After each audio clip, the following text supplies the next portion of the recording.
Anyway, I think Susan and I are here today at Henry Ford Museum, and at the museum it is the National Aviation Day. It's a day that's co-sponsored by Delta Airlines. It's free admission, so if you happen to be in Dearborn or Dearborn area today, bring your family on out because it's free and it's a very cool event.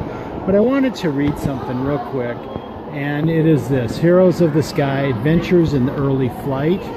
And on one cold, windy day, two bicycle mechanics propelled themselves and the rest of the world into a new age. But how could they have known what it could mean to fly and what flying could do?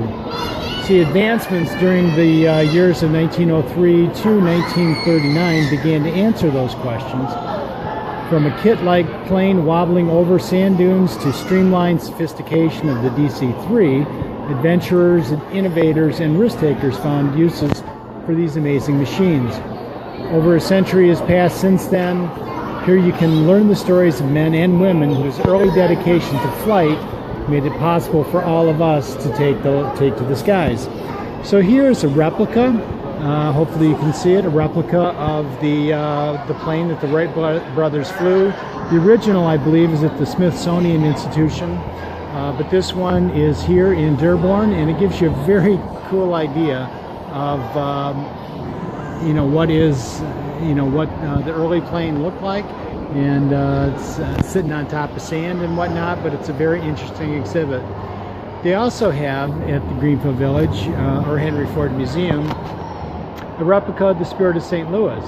I remember a time where my dad was talking about seeing Charles Lindbergh flying to a cornfield near, I believe it was Elmira, New York, and happened to be there that day, so he happened to see it, to introduce himself, and got to meet Lindbergh. My dad at the time was a very young boy, but it was a very cool thing and something that he remembered many, many years later. We have, what do we have? Let's go over here real quick. This is a copy, or this is one of the original Ford triplanes, and the triplane it's a 3-engine, and I think you can see the 2 engines, and there's the third one on that side. But it was one of the planes that really began to propel aviation in the United States, and it was something that gave a lot of confidence to those people who wanted to build airplanes, that something like this could actually work and fly and be safe.